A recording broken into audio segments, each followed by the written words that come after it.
Hola, hola, mi gente. Welcome to another episode of the Wine and Cheesemate podcast. And, with the holidays coming up, a lot of us like to have like books and things to read, whether it's traveling or whether it's a gift or whether. So today we have Stephanie Vasquez, the author of All Our Wars. How are you today, Stephanie? I'm doing well, thank you. How are you? Good, thank you. I'm so excited. By the time this comes out, it's actually going to be like heading into that holiday travel season. I'm lucky enough to have gotten an advanced copy of your book to read, which I'm really excited about. Uh, Um, there's a lot of amazing, like really intricate themes in the book. And I want to get into all of that. But before we get into the chisme, we always start with the wine. So please share with me if you are drinking any wine today. And if not, what are you partaking in? So today, because I live in Phoenix and we finally broke our like 113-day streak of 100 plus temps. So it's technically Arizona fall now. So I have tea today. So it's like I can finally get out my tea. Since we're going to be spilling the tea, I thought it was appropriate. That is so fun. So I actually used to live in Chandler for about a year. So I'm very familiar with like the area that you're in and everything that and yeah, I don't miss that weather. I You know, do it, not blame you. No. I actually moved because I had lived in Dallas, moved back to California, moved to like the Phoenix area, then moved back to Dallas. But I moved back to Dallas in like the end of June. So I went from that super dry Arizona heat to that super muggy, humid Dallas. And I felt like for a month I couldn't breathe. I felt like I was always just like trying to catch my breath because people don't realize the huge difference of that dry desert weather and that humid like southern weather is. Yes, I cannot do humidity. If it was the temperatures here and humid, I forget it. Forget it. At least we don't have the humidity. Yeah, I mean, and here in San Diego, our humidity is actually it's like pretty mild. But earlier this year, we had some really humid days, and I was just like, oh, I do not like I did. Why are we having these days? It was just terrible because we have like that perfect amount of humidity most of the time, right? Like it's not too dry where it's going to make your nose, bleed when you blow it, right? Or it's not too crazy where my hair looks nasty. Like it's like that perfect in between. But we had a couple of days. So, well, I am drinking a Chalk Hill red wine from the Sonoma Coast. It's a 2019 and it was a gift. And I hadn't tried it before. So that's what I'm having today. So salud with your tea and my wine. Mhm.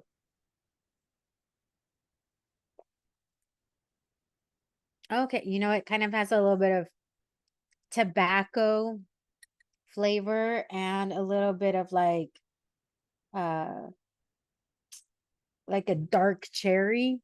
That's kind of what I'm tasting. It's good. It's good. No, I mean, okay, no, but I want to read your bio and then we'll get into all of the chisme. Stephanie has recently published essays on Refinery 29 and the Opal Club. She is also reported for the Tombstone Epitaph in Southern Arizona as a biracial and period. As a biracial Mexican American who grew up 60 miles north of the US Mexico border, she was inspired to major in journalism and minor in Latin American studies at the University of Arizona. Stephanie currently lives in Arizona. And I understand as a border kid myself, right? I wasn't right on the border, but where I grew up, we're about 40 miles from the border. So I definitely understand that. Like our weekends were spent once we hit like 16, 17, 18. Our weekends were spent in Tijuana, partying it up and everything. And so definitely understand the like the border, that border mentality, right? So growing up so close, I mean, like, again, I understand how much of that. So what was, are you a first, second, third gen? And what was your relationship in regards to being a first, second, third gen and things that you saw, like how people were relating to you or portraying people like us in the media? So first, I want to say thank you so much for the opportunity. It is difficult navigating some of these questions being biracial, as I'm sure you can understand. So, given a platform to discuss my background, I really appreciate it. I can try and clear some things up. Um, I second generation, however, I did not grow up with my father's family. I grew up with my mom, who is the white side. So I grew up, I would say I grew up like a white kid, right? But being so close to the border, my stepfather would take us, myself and my siblings, to Nogales. Like that was normal. We would go, like you said, on the weekends and go get candy or have lunch and then just come back. It was normal to me. So in the way, I believe I was really lucky in the way that my parents talked about race, in the sense that I'm a little bit older. So I'm a little bit of that generation where, they used to say we don't see color, and, we didn't mean it like we're ignoring you. It was just we don't treat anybody differently. And I got that from my parents a lot, that, people are just people. It's, there's bad people, there's good people. There's no difference by just going by race. So growing up where I did, I was lucky that my elementary school, middle school, high school were all these melting pots of, Mexican first generation, second generation Mexican kids. I had in my high school was basically one third African American, one third Mexican American, and then one third white. And we all hung out. It was just normal. So I feel that growing up where I did played a part in that, because Tucson is a city that celebrates being close to the border and being diverse. So in a lot of ways, I just feel very lucky. So that was part of the reason I wanted to write this story, because when I do see and hear negative stories about immigrants or about what should be done with the border from people that have never been to the border, it drives me a little crazy, because I think sometimes we forget we're talking about families and we're talking about people and we're talking about history. It's not, it's easy to just talk about the politics, but when you do that, you're dehumanizing people and their journeys. And so that's part of what led me to write this story. Well, it's not even people who've never been to the border, but people who've never lived that close, right? And who don't, because many of us, we have a bicultural experience. Like San Diego is a very bicultural city. In fact, you know, there's a lot of things that San Diego and Tijuana does. Like they have this cultural art movement, this right now, and it's a bicultural effort between the cities of San Diego and Tijuana, because there's so many people that continually cross the border every day for work, right? Work and play and all of those things. Growing up with your mom's side, how do you feel like, even though you would go to Nogales, how do you feel like that affected your perspective? Because I think sometimes it's hard when you're in like that white frame of mind, right? And you're very light skinned, you're very white passing as well. And I could see that people just would probably maybe possibly identify you as only that and not see your Latina side. It's been a journey for me. My mother, since we're spilling tea, wasn't very open. She's a little bit older. She's of that generation where, they're a little more private about their lives and things. And she didn't share much about my father. So really, up until I went into the university, and then sometime after, was kind of, I felt like I wasn't allowed to claim my Mexican side because I didn't grow up with my father and his family, and I had to learn traditions and I had to um, kind of play catch up in a way. I did have a boyfriend that was Mexican and kind of made jokes about, oh, you're just a white girl, you're just a white girl. And at the time, it's like, oh, it's funny, but it's also it hurt because it's like I'm not trying to deny one half of me, but I'm also not trying to deny, yes, I did grow up with my white family. It's the facts are what they are. So I know that I was afforded so many privileges because of who I grew up with and who my mom is really because she went on to get a PhD. So things like that currency of you're going to go to the university, you're going to do these things, this is how you do it, that not everybody has. I know I was very, very privileged in that. And so then when it came time to fill out, are you white? Are you Hispanic? What are you? I would sit there and I would really think, if I mark Hispanic, am I taking a spot away from somebody? And, you know, then it really does turn into this, well, what am I? Because I do, honestly, speaking with you honestly, feel more comfortable in the Mexican culture. It's just the way where I was raised and, my dating history and just the way things have worked out, I just do feel more comfortable. I have had a lot of resistance with trying to integrate in white spaces, funnily enough, because I know I do look very passing. But there's some things that, I don't fundamentally agree with sometimes.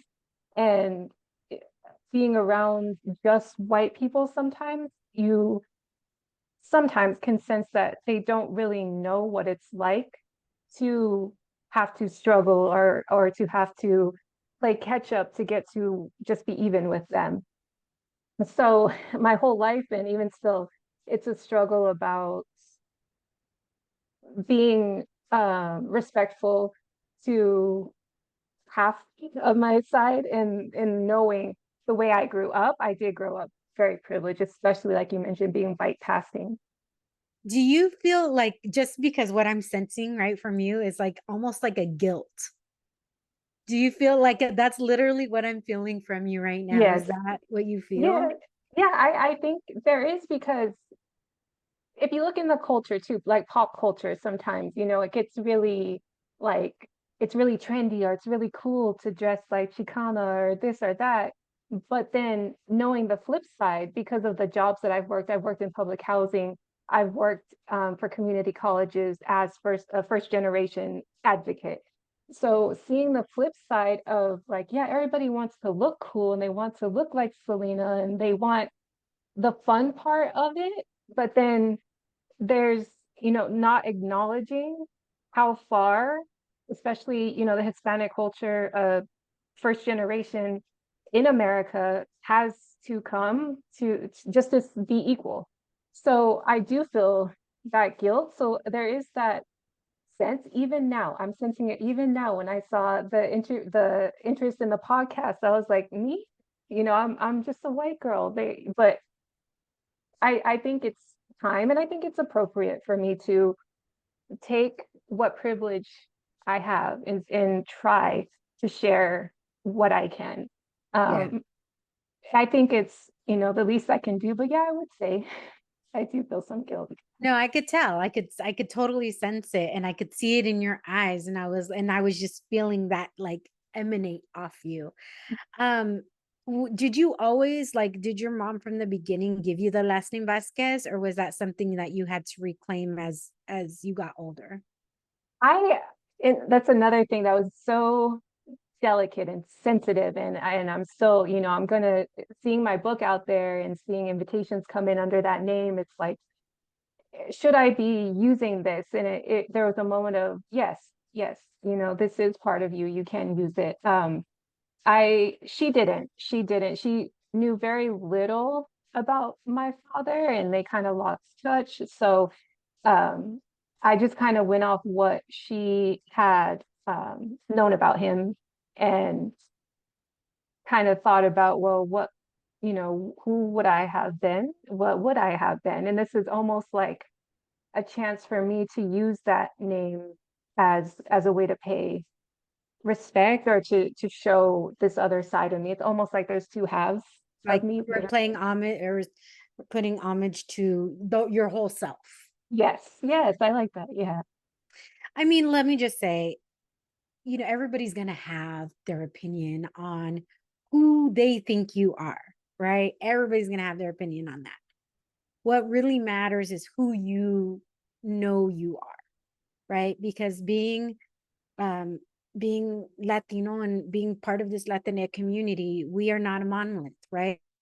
You have people who are native Latinos, you have people who are Afro Latinos, you have people who are very light complected, you have people all in the middle, you have people with blonde hair, black hair, curly hair, straight hair, right? We the beauty of our culture is that we come in all shades and sizes, and you cannot identify one of us just by looking at us. We often do, not gonna lie, right? We often do by name and by looks and everything, but ultimately, um you know if that's who you are and you're trying to, you know unfortunately, you were denied that, right? If you look at it in that way, you were denied access to, like, your father in regards to who your whole self is.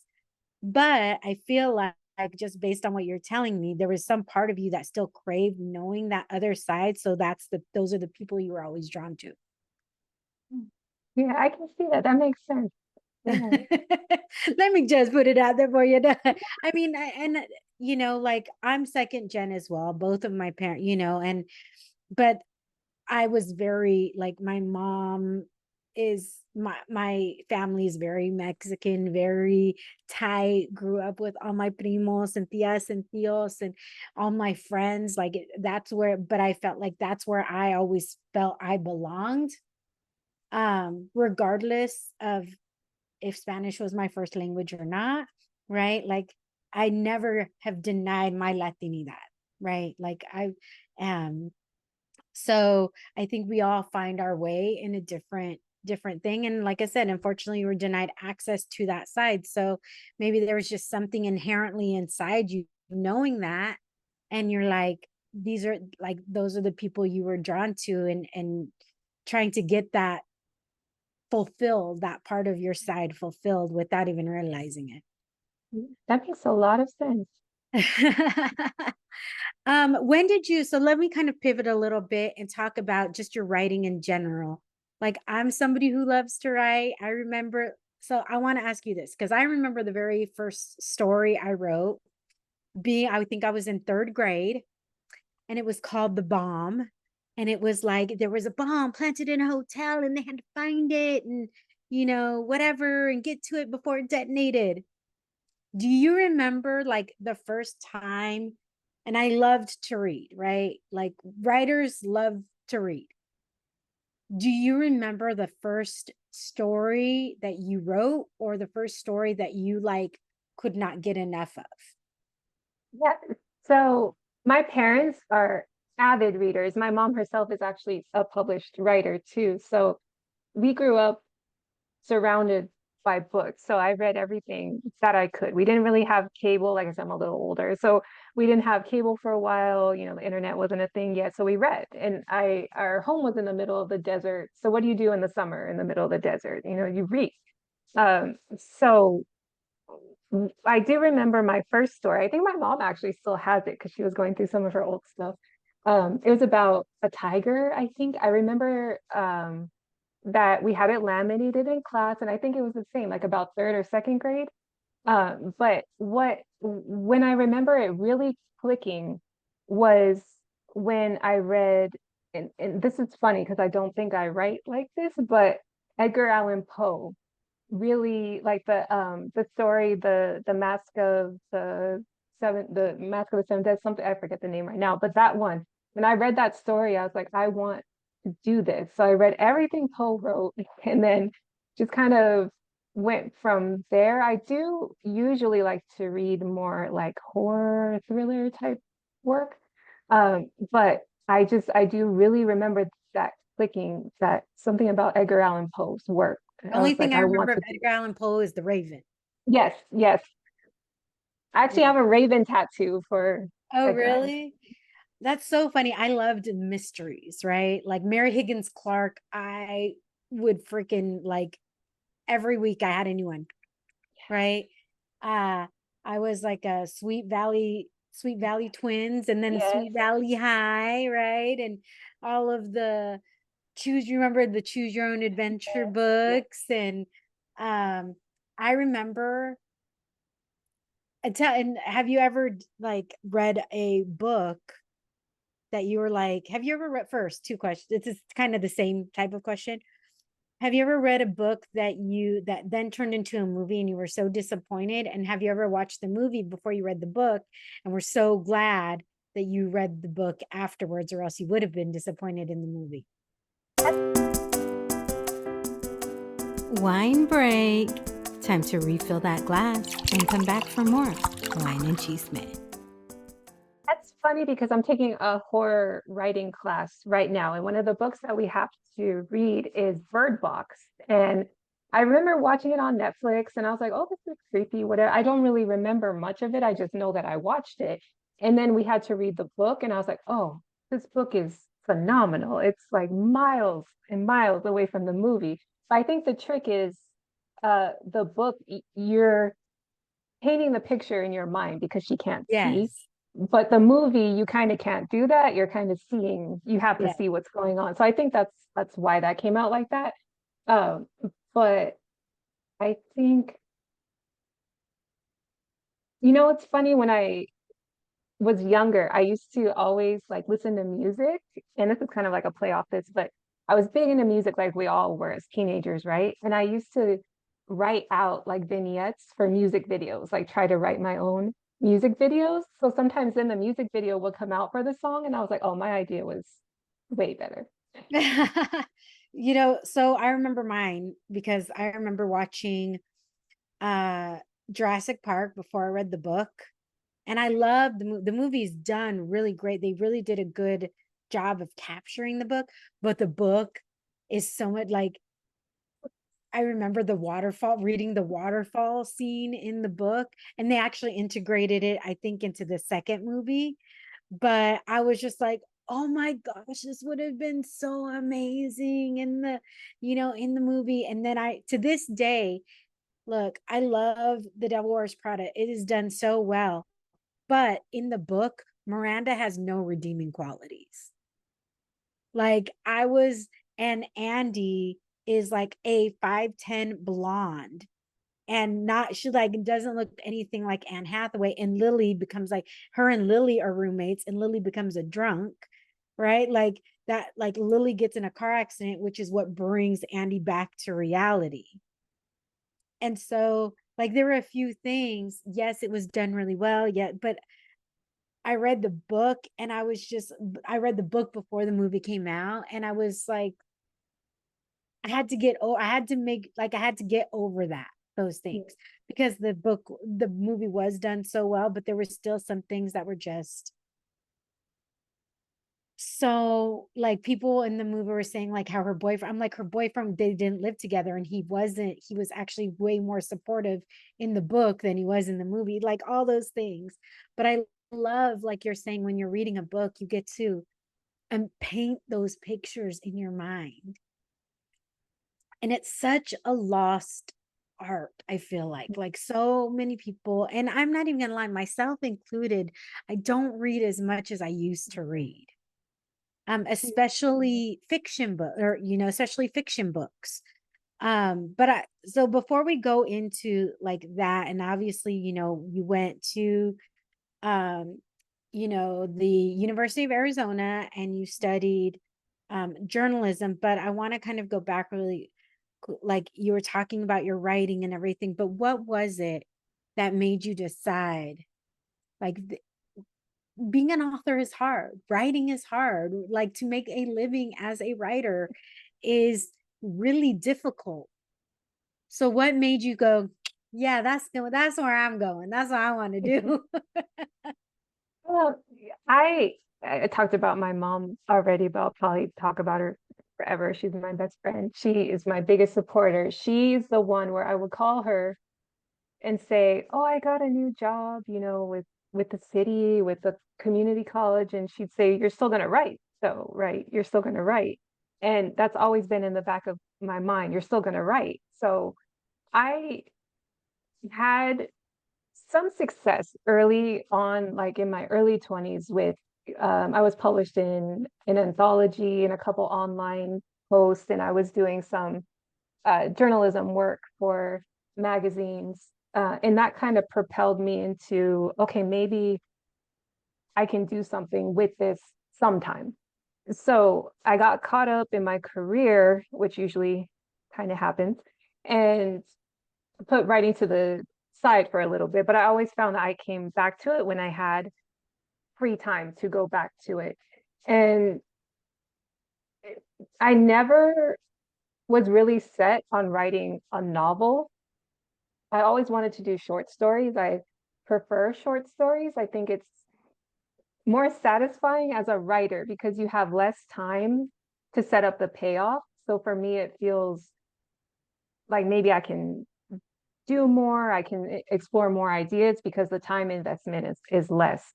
But there was something about this novel when I wrote it, like it came to me like this, and I was just spending days and hours just writing, putting everything down. And then I didn't give up on it, which is a big thing because I hate editing. I think any writer will tell you that they hate editing. So for this story, I told myself, you're not going to give up on the editing. You're going to get through the editing and you're going to at least finish it. No matter Mm. what happens with it after, you're going to at least finish it. So I don't know how many versions later, um, I said, and my mom's my beta reader. She's like, it's ready. I was like, okay, it's ready. So let's send it out and see what happens. I don't hold delusions of I'm gonna be able to retire on writing. If I can publish things that I'm proud of, or publish things that are different, or publish things that give a voice to something that may not always get a voice, if it's work I'm proud of, then I'll keep kind of chipping away at it. My instructor, Richard Thomas of my horror class, has an huge backlog of writing. And I'm like, okay, if I can be like Richard someday, then I'll be happy. So I think really to answer that question, it was that feeling this time that I wasn't going to give up. And I think that is something I would tell any writer, aspiring writer, is that you cannot give up. If that's really what you really want to be published, you have to keep going. You just have to keep editing, sending it out, editing, sending it out, and then the persistence does pay off. I see that. So prior to writing uh All Our Wars, has there anybody, because it sounds like you've had a pretty like positive experience, a lot of people kind of uplifting you and everything like that. Um, there are going to be people who don't have our skin tone that are going to be told, no, this is not for you. Do you feel like you ever experienced that? And do you feel like when you started using your father's last name of Vasquez, do you think that that perception ever changed? Do you think that you got feedback based on the surname? So that's an interesting question. The reason I sent in All Our Wars to the publisher I did, Spark Press, is because when I looked at their website, they were talking about diversity, but they weren't just talking about it. You could scroll through their authors and you could see the diversity, and you could scroll through the titles and you could see and feel people's personal experiences. And that's what I wanted so badly, was to share another perspective. And I really wanted to entrust this story somewhere where it would be appreciated. So I could have, tried to shop it other places. And I just saw Spark Press and was like, no, this is it. I think that they'll respect and understand what I'm trying to do. And I did query with them under my married name, so Curry, and they were in love with it, from the get-go. So I think that it's because of being very cognizant of where I sent the story, because I needed ears and eyes that would appreciate a different background, a story, a different experience. Okay, I'm gonna read a little the little release that I got in regards to the book. Okay. All Our Wars, a novel. It's the story of the daughter of a high-ranking Mexican cartel leader, is dragged back into the life she fought hard to escape. 12 years ago had passed since Sofia de Luna's mother was murdered. Sofia now leads a quiet life. It says in Chicago, but the book says London. Far from the cartel violence she was raised amidst, but her narco father retirement catapults her head of the family. That painful existence is upended. Unhappy with this changeover of power, Sophia's brothers and cousins are wary of her desire to legitimize the family and her insistent questions about her mother's mysterious death. Meanwhile, in Mexico's uncertain political climate, Andres Herrera, the ex-sicario accused of Sofia's mother's murder, sees the opportunity for his exit from the drug business. He just needs Sofia, his first love, to uphold the truce between the cartels before the war brewing at the border trickles down to Mexico City, marring the upcoming election. There's more to it, but I think that's a good kind of reference in regards to it. Now I'm going to ask, I think this is a question that is a legitimate question to ask that I think people might ask. So I want to put it out there for you to answer in any way that you need. A few years ago, American Dirt came out by Janine Cummings. And I think she positioned herself as she was, Mexican American. People found out she wasn't. Like, there was just all these things. And the theme of the book is very similar in regards to somebody escaping and getting dragged back into this narco world. People might, and I will just say, I told you before we got on the line, like, I had been so busy but this morning alone, I read half the book, and I will finish it after, and it's a very, like, if you like the movie or the Netflix series Narcos, if you like that, it's a very good read. But people might question where this comes from.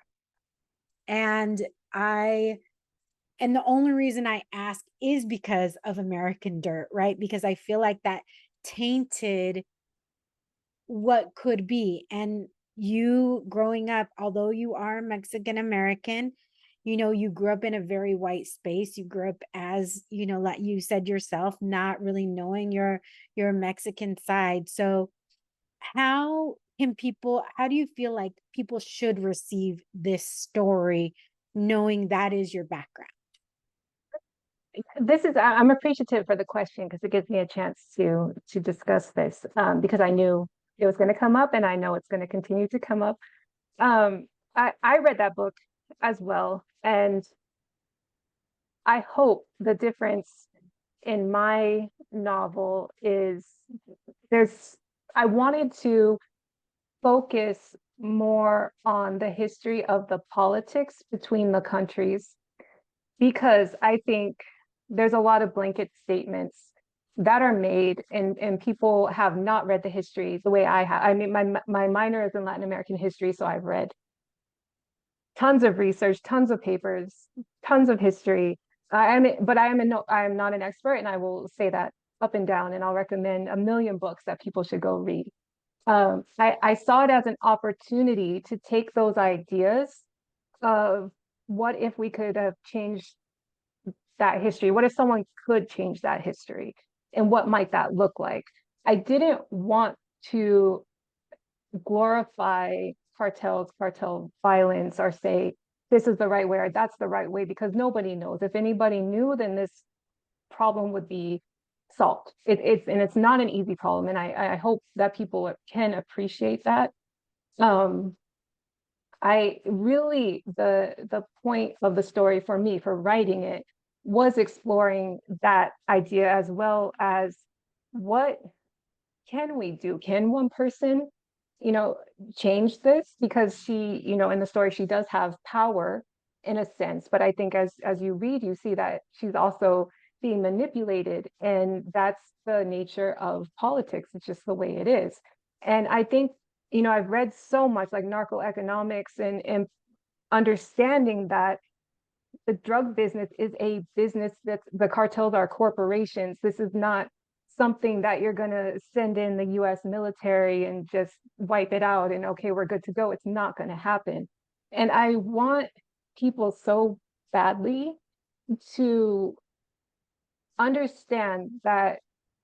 That's why the title All Our Wars, you know, there's a couple different wars mentioned, that immigrants aren't necessarily coming here on the best terms. They don't necessarily want to leave their countries. And I wanted the story to more so be a kind of a background for that, to bounce these ideas around, to have that conversation. I'm, you know, I like I said, I was privileged to grow up how I did. I was privileged to look how I look in this racial climate. And I was very nervous. I'm still very nervous about, am I the right person to tell this story? And maybe not, but I know that my intentions are to shed more light on that history, to maybe dilute it a little bit so it's a little bit more digestible. Because the United States, and I don't want to go on a tangent, but the United States has played a role in the reason that these countries are quote unquote unstable. Yeah. And I'm not sure that a lot of people have, you know, really taken that in and looked at how things are from that lens instead.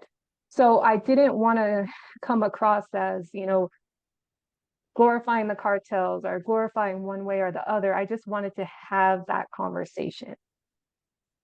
No, I mean, and that's why I wanted to give you because I think Janine Cummings really did a disservice, right? For misrepresenting herself, misrepre like acting as if she was some sort of, I don't know, authority on this subject and everything.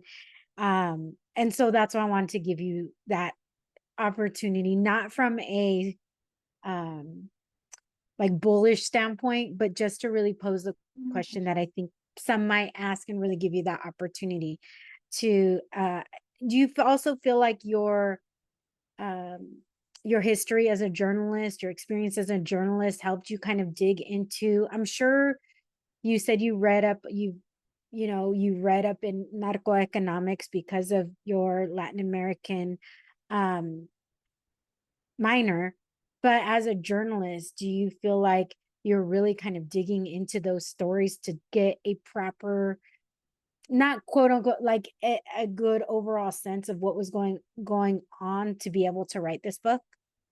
Yes, yeah. It started with a question, and you know, journalists curious by nature, right? So, learning, going through the journalism program while earning the Latin American Studies minor and being so close to the border, it all starts to get the wheels turning. And I was curious about, you know, because you hear people on one side saying, you know, the war on drugs is a great thing. You have people over here saying it's not working. So as a journalist, it's like, let's dig into that. Let's see what's going on. And as a journalist, what was really always something that I kept in the forefront of my mind was the people. So to sit there and say we have $1 trillion war on drugs, in my mind, it's like, okay, what's happening to the people that this war on drugs is happening on or around? It's affecting their lives. It's affecting their lives for generations at this point.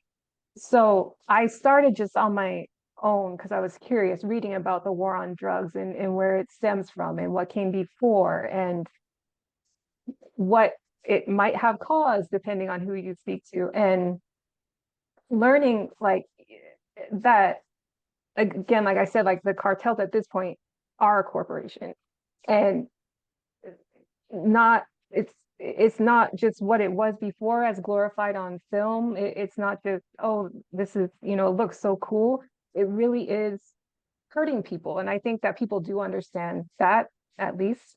And I really, as a journalist, was able to kind of, look at sources that have done the work and gone to Mexico and integrated themselves either with the cartels or with families that have had to leave their homes, and reading what they've written about it, and trying to, I didn't want to be too specific in this novel either, because I wasn't trying to, there is that danger as a journalist, unfortunately. So this is almost like a way to have those conversations maybe at a safer distance. And I applaud and respect beyond anything I can say the journalists that are doing the work, the boots on ground work, by getting these people's stories out there.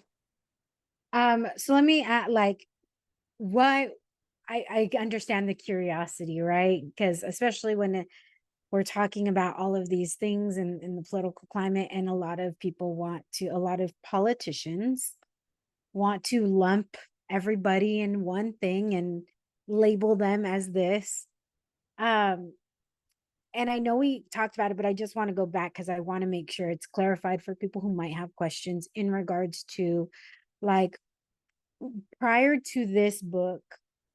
I think I understand why you're using your father's last name, Vasquez, because, but and I think I think we talked about it, and I put what I think in my, and just threw it out there.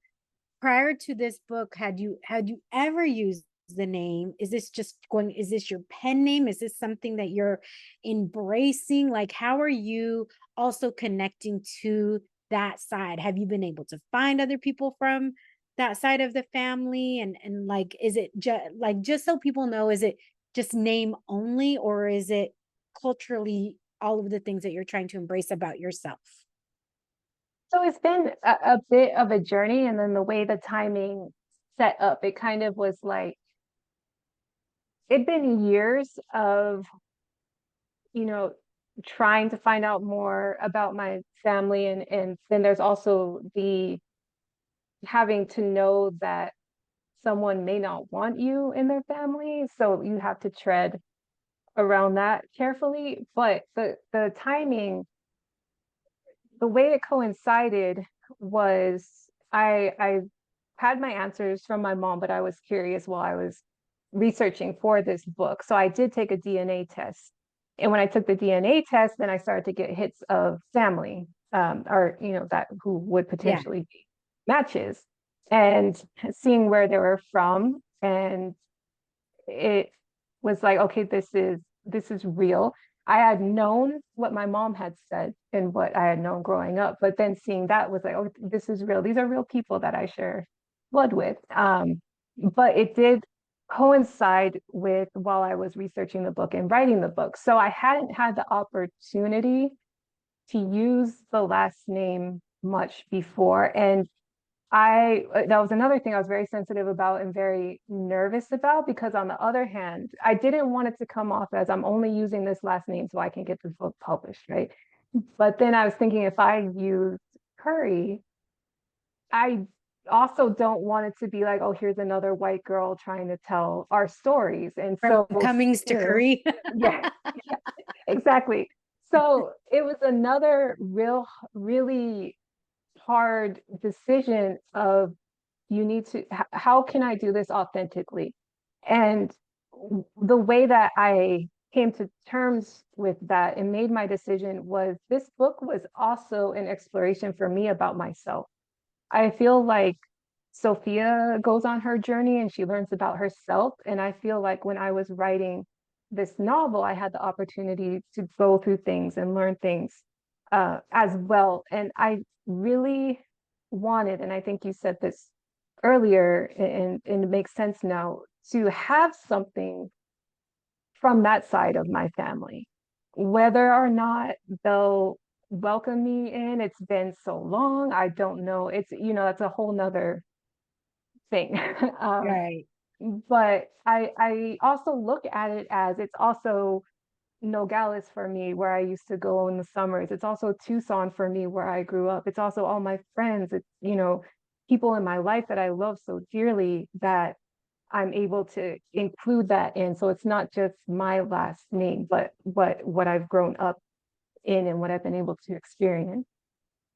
No, that makes sense. But that's why I said I wanted to give you that that opportunity because I'm sure there's going to be a few people out there like, well, what if or why this or why that? So I just figure, you know what? This is I a, appreciate it. a space where you can actually share that and it's not going to I'm not what is it? I don't like doing hit pieces. I like people really, truly, genuinely sharing their journeys. And that is a part of your journey in regards to that. Even the struggle, right, is part of your journey. And, I'm sure it will continue to be for a while until you can really, I think for any of us, until we can really accept certain parts of ourselves or certain aspects of our family that we may not be proud of or we may not know or anything like that. And we have internal struggles until we can be at peace with that, right? Until we can figure out how to be at peace with that. So this, I mean, by the time this episode comes out, this will already be released because the actual release date is I think October 17th. Is that what it is? 22nd. October 22nd. I was off by 5 days. Um, and so where will this actually be available? Is it going to be only available online? Is it going to be in bookstores? Where is this going to be available? I believe it's going to be available, well, everywhere. Amazon, Simon and Schuster's a distributor, any of those major booksellers. I do also believe it will be physically in bookstores, such as Barnes and Noble. So anywhere you get books, if you prefer to go the library route, keeping our libraries in business, you can request it at the library as well. Hopefully it'll be in some independent bookstores as well. So we keep those independent bookstores alive as well. I just, oh, there was a couple places that I marked that I just wanted. So first of all, when we first, this is actually just a personal thing to me. Two things. My grandma's name, our family name is Raya. And so you actually have Father Raya, which that's all I'll say about that in here, who is from South San Diego, and I'm in San Diego. So I was like, hey, That's instantly cool. knew that. That's And then the other thing, let's see, I think I had it in here. I marked it for some reason. Um, oh, so just as a trigger warning to people, because so obviously this is cartel themed, but they're going into other things outside of drugs, including people. And so just as a warning to people, as a trigger warning to people, I was like, this one sentence, I was like, when it was first presented to the brother, to Diego, when the cousin is first bringing that to his attention and his thought process of that he didn't want to think about that too much, even I was just like, oh my gosh, so um it was, yeah, that one was a um oops, I think I lost my spot. Oh well. Um, but that one, just be prepared that that is also in the book. But like I said, I'm about halfway through already. It's a little over I think it's 330 pages. It's a paperback. It's really easy. It's so if uh I will I was gonna say I could finish on the plane when I go to New York, but it'll be done before I go because I leave in 2 weeks, a little over 2 weeks. So it'll be done before then. But um mi gente, make sure if you want some more information, is there anything that you want to say about the book or its message or about you that maybe we didn't touch on? really, I would like to just reiterate that I'm not an expert and I'm not pretending to be. I just had an idea and wanted to explore it and wanted to share more about what I had learned through about the history of America and the war on drugs and how it's all interconnected. But there are wonderful, wonderful writers out there that have done a better job than I, and I cannot recommend Francisco Cantu's The River Becomes a Line enough. He was a border agent of two worlds, like Sophia, like myself, like a lot of us, and I think that he does an amazing job of sharing stories about, from the border, as being a border patrol agent. So I just, again, just want to say I'm not an expert, Cool. but I just wanted to explore these ideas in a way that might be more digestible than, Yeah. going into big history books. And this is a fiction book as well. So it's not a nonfiction book. It's a fictional story with real themes. I mean, as any fiction book is. Um, I can't wait to finish it. I'm telling you, it's gonna, I'm so happy. yeah, it's a really good book. It's a really good, and for those who, it definitely has, it's not there, there's definitely like Spanish words, some Spanglish and everything thrown in there. But if you're not somebody who, I mean, a lot of our listeners are fully are bilingual, or, bilingual enough. Um, so don't feel like you're gonna get lost. Where actually, let me ask a question in regards to that. Were those things that you already knew, like because you didn't grow up in, but you grew up in Tucson, but you also didn't grow up in a Spanish speaking household, like throwing in some of those things, was that something that was just came naturally to you because you were constantly around it by the people you dated and your friends? Yeah, there are times now where I think of things and I'm talking to my husband and I'm like, I know the Spanish word. I don't know how to say this to you in English. I'm not bilingual, but I can read Spanish. I can read it really well. My grammar is not great in writing and speaking, I've kind of lost. I used to be better at it when I worked in retail because I had more face time. I could practice more. But there are times when, yeah, like the word just is better in Spanish, or it's It said is. better in Spanish than it is in English. And when it came to me those times, I was like, I'm going to put it, there's some phrases that it's like there, it just doesn't translate in English the same. And when those phrases came to me, it's like I wanted to be uh, respectful to that. And it's like, no, this is what it needs to be. And I figured, at this point, people know how to Google Translate. If it is That's right. too much, I think I do agree with you. I don't think there's not like long passages in Spanish or anything, but it's digestible, I think. But there's just some phrases that it has to be in Spanish. It has to be this way. Let me tell you, that is my life. I will forget words in English, and English and Spanish is not my first language, but we only said certain words in Spanish, certain words and phrases in Spanish that I know what they are. Like, I distinctly remember one time I was with an ex-boyfriend and I needed to get, and I'm like, I need an olla. I need an olla. And he's like, what the hell is an olla? And I'm like, the big thing. And I'm like, describing. Finally, I was like, it's like a big pot. And he just looks at me and goes, why didn't you just say it was a big pot? And I'm like, I don't know. We just always said, oh yeah, I don't know. And there was certain phrases that my best friend's husband to this day, I'll be like, ay, ¿cómo se dice? And he would just like, ¿cómo se dice? ¿Cómo se dice? Because I would forget the word in English because we just never used the word in English. So I would just start describing it. And it was a word I knew in English, but never used the English version of it. I always use Yeah. the Spanish word. So I get that. So I understand that.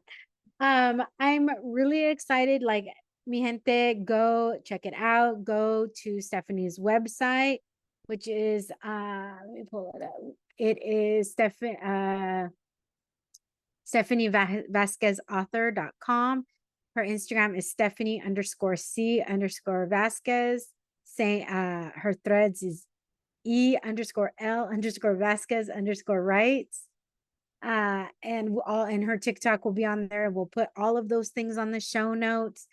And if you guys get the books, tag Stephanie and let her know you heard it on the Wine and Cheese My podcast, and let her know what you think. Stephanie, what is next? Are you working on anything now?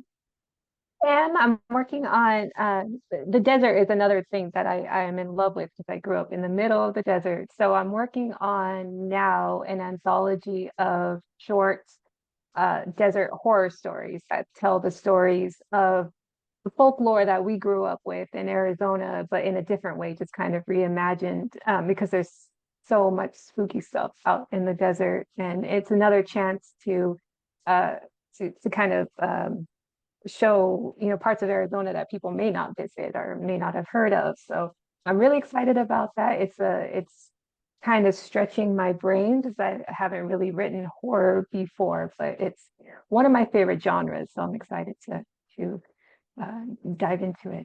Nice. Well, we're looking forward to that. Thank you so much for sharing your story, for being vulnerable. I know that some of these things you're still exploring about yourself, and it probably is not the easiest to speak on, but I hope you felt safe sharing that with us. Yes, I did. Thank you so much for the opportunity. It was a nice way to ease in to these conversations and having the opportunity to explain and to discuss. And I really enjoyed our conversation. So thank you. Thank you. And until next time, mi gente. Hola, mi gente. Thank you for listening to this episode of the Wine and Chisme podcast. If you would like to hear more wine and more chisme, make sure to hit that subscribe button. Saludos.